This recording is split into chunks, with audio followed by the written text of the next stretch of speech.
Lo dijo en la primera hora. 7:46 en la mañana. Antes de conversar con Esteban Santos, que está ya enlazado con nosotros, nos acaba de llegar noticia de ahorita, fresquita, gracias a mi colega Andrés Reliche, que me comparte el documento. Tercera baja en menos de una semana en Revolución Ciudadana. Otro asambleísta de Revolución Ciudadana se va. Este documento, que lo vamos a poner en pantalla, tiene fecha de ayer, 11 de abril, dirigido para el presidente de la Asamblea Nacional. Dice: renuncia de manera irrevocable a la bancada de Revolución Ciudadana. Dice el suscrito: Henry Bosques Villena, en calidad de asambleísta por la provincia de Bolívar, electo democráticamente para el periodo 2023-2025, durante el tiempo que ha transcurrido en el ejercicio de mis funciones como asambleísta, he actuado con ética y responsabilidad, siempre apegado a los intereses del pueblo que me eligió, y confió en mi persona para representarlos, a quienes me debo y por los cuales cumplo con mi deber de legislar y fiscalizar, apoyando iniciativas y proyectos a favor de los bolivarenses, y más aún cuando represento a una de las provincias más necesitadas del país. Es así que con firme convicción consigné mi voto en favor de importantes proyectos de ley, como la Ley Orgánica para el Fortalecimiento de las Actividades Turísticas y el Fomento del Empleo, que beneficiará a muchos emprendedores y que motiva e incentiva el turismo comunitario, decisión que provocó malestar en la bancada de Revolución Ciudadana por considerar mi decisión, ahí dice nueva decisión, contraria a sus intereses. Mi ideología es trabajar por el bienestar de los bolivarenses, razón por la cual no comparto con algunas decisiones e ideologías que el movimiento ha tomado en este momento. Es por ello que he tomado esta decisión. En tres líneas pone 3 veces decisión. Horrible la redacción. No puedo defraudar a mi provincia, a quien me debo, y poner por encima intereses partidarios y peor aún personales. Por ello debo tomar una decisión responsable y ética, de manera libre y voluntaria, por lo que me permito presentar ante usted, señor presidente, mi renuncia irrevocable a la bancada de Revolución Ciudadana. Firmemente convencido de mi actuar continuará siempre en favor de la provincia a la que represento y por cuyos intereses seguiré fiscalizando y legislando. Hoy más que nunca seguiré trabajando por Bolívar. Firma el abogado Henry Saúl Bosques Villena, asambleísta, que se convierte en el tercero, gracias a Roberto Carlos Diego, el tercero que deja la bancada de Revolución Ciudadana. Se fueron Javier Jurado, se fue el señor Milton Aguas, Javier Jurado de Guayas, Milton Aguas de Galápagos, y ahora se va el señor Bosques, asambleísta por la provincia de Bolívar. Noticia de última hora. Eso sí, una recomendación: redacte de mejor manera la cartita, por favor, asambleísta. Doctor Esteban Santos, a los tiempos, como dice un amigo, año 14 meses que le salude y que le puedo entrevistar. ¿Cómo le va? Bienvenido. Si puede abrir el micrófono, doctor. Estaba ya lanzando piropos, agradecerte el espacio, feliz de estar aquí nuevamente. Oye, y 2 comentarios en extremo breves. El uno, le escucho al señor Pita, que escuché una explicación, pero en resumen, si usted tiene su plata y es tu plata, sabrás dónde y cómo, en qué campaña la pones. Me pareció en extremo delicado decir eso. Y lo otro, aún peor. Si es que es en redes sociales, poco o nada podemos hacer, pero no acaban de dejar justamente otro precedente en el caso de Pavel Muñoz. En fin, creo que hay mucha tela por cortar ahí. Y lo último, que sí, a la RC5 se está desgranando y le cuesta demasiado mantener un frente sólido, y este tema de este impasse del que vamos a hablar ahora con respecto a México y el Ecuador, que tiene como el elefante blanco en la mitad de la mesa al señor Jorge Glass, le está costando mucho a esta bancada, y creo que de este nuevo impasse va a depender su futuro político como tal. Correcto. Hablemos del tema internacional. Ayer México ha formalizado su demanda contra el Estado ecuatoriano ante la Corte Internacional de Justicia. Dentro de esa demanda, la demanda ya ha sido conocida por la Corte lo hizo pública el día de ayer. Me imagino que va a comenzar el trámite, que le vamos a pedir un poquito que nos explique cómo es el trámite, pero además México pide que Ecuador sea suspendido e incluso expulsado de Naciones Unidas si es que no ofrece disculpas al Estado mexicano. ¿Cómo ve usted este escenario? Y le pido empezar primero por el tema de Naciones Unidas. Naciones Unidas podría eventualmente, tomando en cuenta la gravedad de los episodios de hace una semana, que usted también los ha criticado, tomando en cuenta la condena de 29 países que integran que votaron en la Organización de los Estados Americanos, con excepción de Ecuador, que votó en contra, con excepción de El Salvador, que se abstuvo. pero una condena prácticamente general, condena enérgica de 29 países. ¿La ONU podría optar por algún tipo de sanción? Explíquenos un poquito, empezando por la ONU, y luego vamos a la Corte Internacional, doctor. Tenga la bondad. Con muchísimo gusto. A ver, primera pregunta de trivia, y esto les digo siempre a mis alumnos en clase. ¿Saben ustedes cuál es la organización internacional que más Estados miembros tiene actualmente en el mundo? Sí, la ONU. Pregunta de trivia. La ONU. Y querido Fabricio, no es la ONU. No es la ONU. No es la ONU. ¿Cuál es? La Federación Internacional del Fútbol Amateur, la FIFA. Ah, la FIFA. La FIFA tiene más Estados miembros, importa mucho más al mundo a veces que la propia Naciones Unidas. Digo esto igual como un paréntesis para que veas, y digo esto en un título en clase que lo denomino pendejadas que de pendejadas no tienen nada, para que veas el poder que puede tener justamente el gremio del fútbol internacional y la injerencia cuando un país quiere hacerlo, como es impensable y las repercusiones que eso puede tener en algunos países. La ONU, a ver, en palabras lo más sucinto posible, se acaba la Segunda Guerra Mundial y el mundo estaba teniendo un episodio muy oscuro en su historia.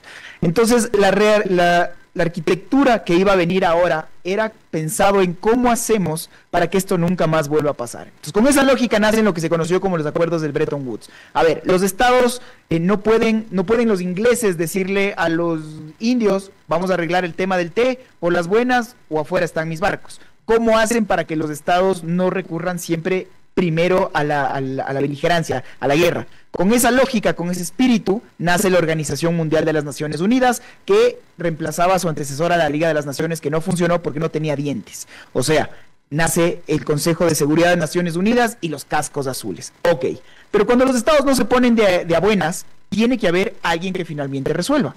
Y con esa lógica viene una Corte Internacional de Justicia, ¿no? Los estados no pueden quebrar, y con esa idea nace el grupo del Banco Mundial y todos bilaterales y demás. Y la idea, que la mayoría de las controversias son por el comercio, y con ese espíritu iban a salir la Organización Internacional del Comercio, esa es otra historia, se demoró años, y al final, hoy por hoy, es la OMC, la Organización Mundial del Comercio. Bueno, entonces, ¿cuál era la piedra filosofal?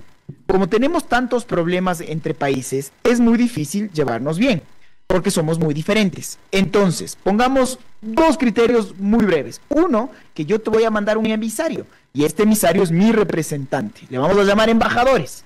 Y a estos emisarios míos les tenemos entre todos que tratar de manera diferenciada por justamente lo sensible de su cargo en algunos lugares del mundo, los peligros que se pueden dar, los impases y los conflictos entre estados. Y entonces a esto le vamos a llamar inmunidades y privilegios diplomáticos, que eso es lo que tenemos hasta ahora.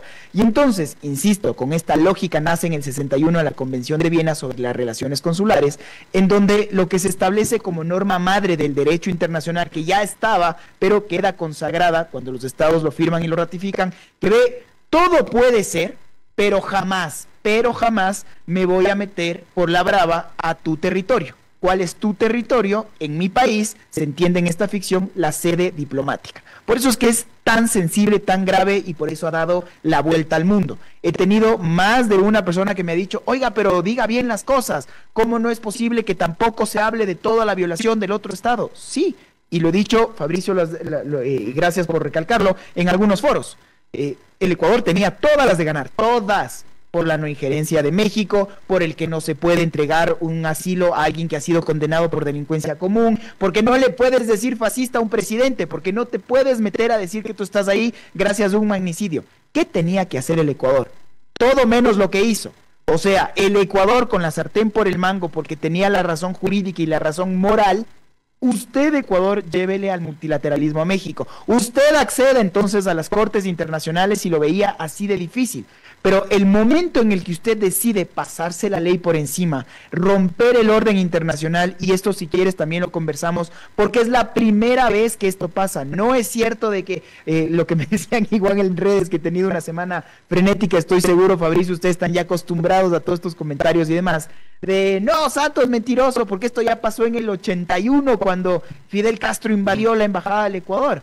Uno, nos estamos rebajando a ser la dictadura de Castro hace 40 años. Y dos, entiéndanlo, hay estudiantes a los que se les llamó terroristas, ingresaron a un compendio diplomático y entraron a sacarles a la fuerza. Esta es la primera vez que un país se mete en otro país por un tema de orden interno, como lo es arrestar y apresar a un delincuente por un tema de delincuencia común. Digo delincuente porque esto también ha llamado muchas suspicacias. Si usted delinquió y usted ya fue condenado, jurídicamente usted es un delincuente, nada más. No estoy hablando ni bien ni mal de una persona, sino como el derecho del Ecuador así lo ha catalogado.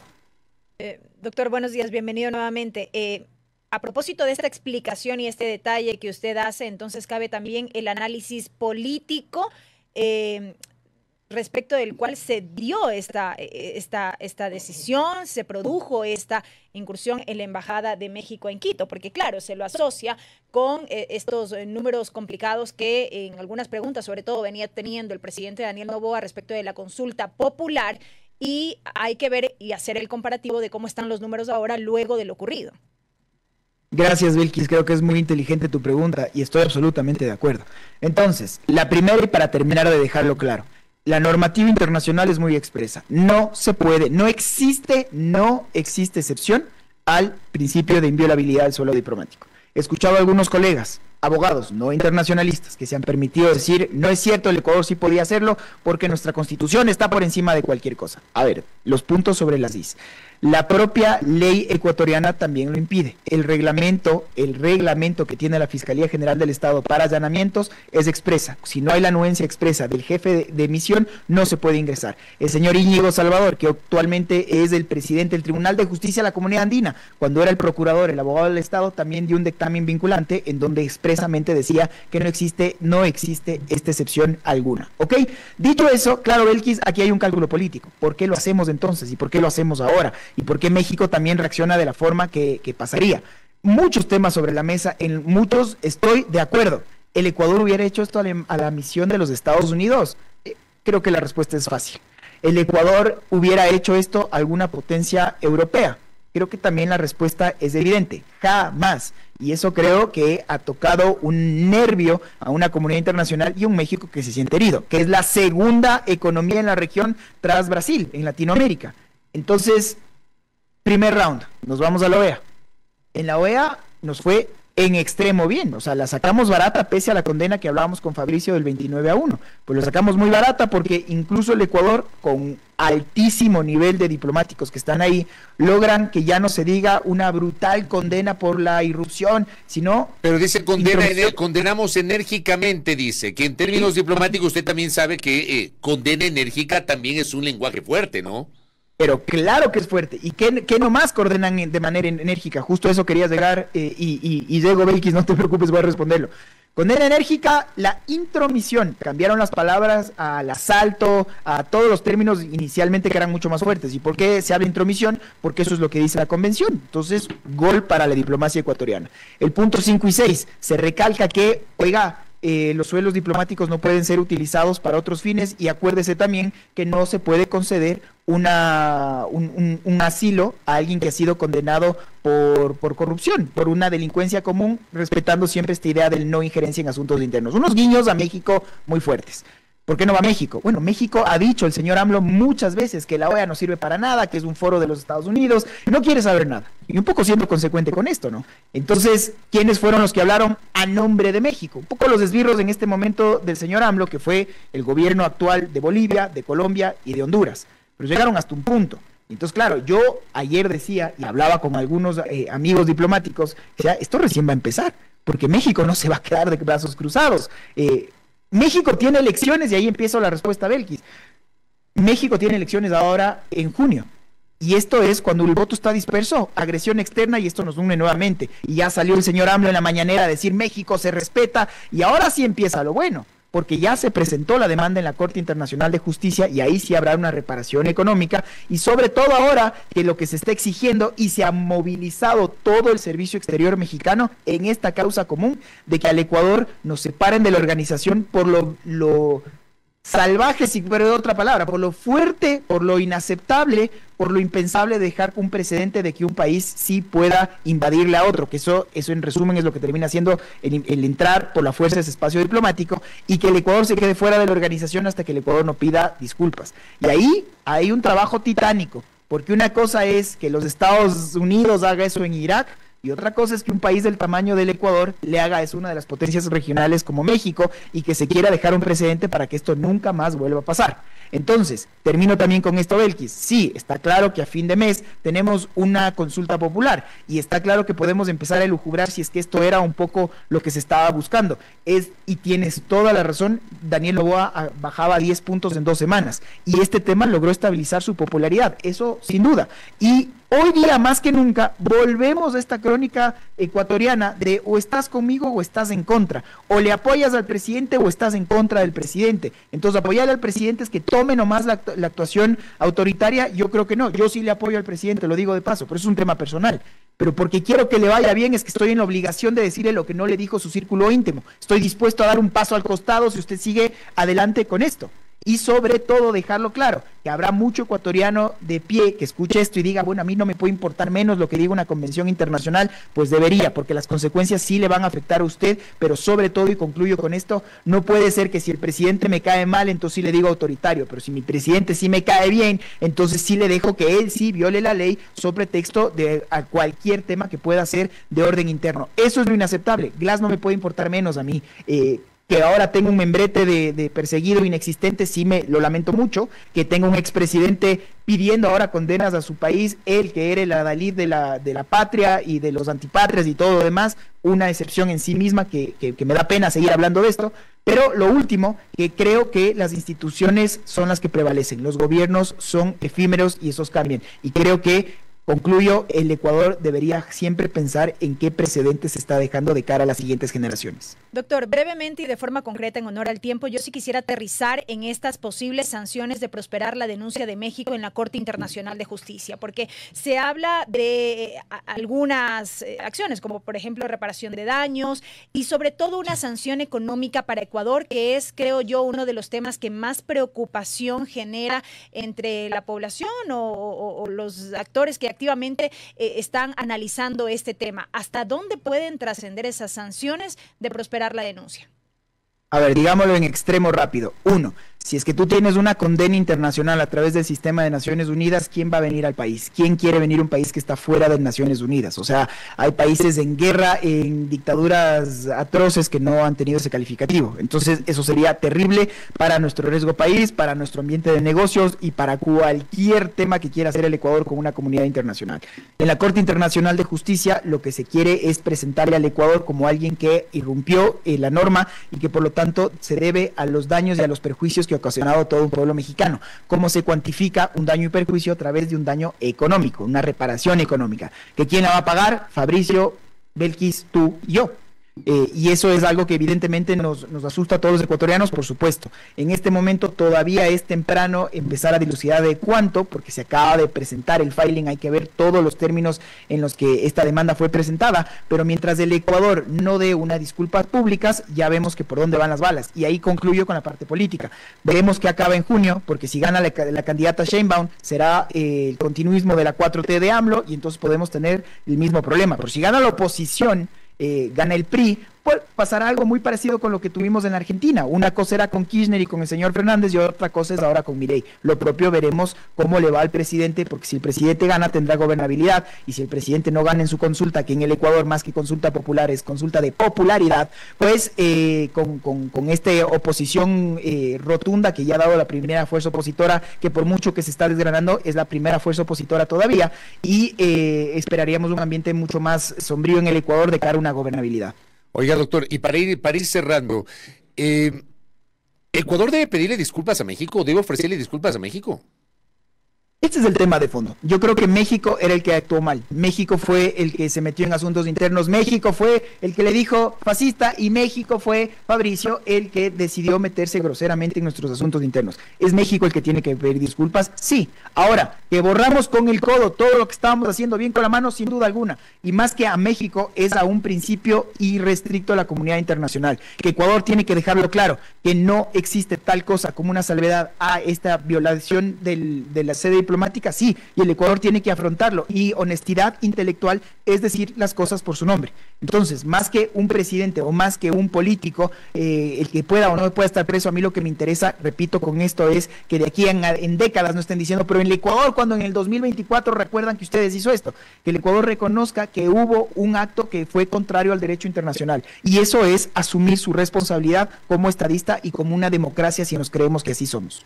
Doctor, gracias por el tiempo y por esta muy ilustrativa e interesante explicación. Le agradezco mucho.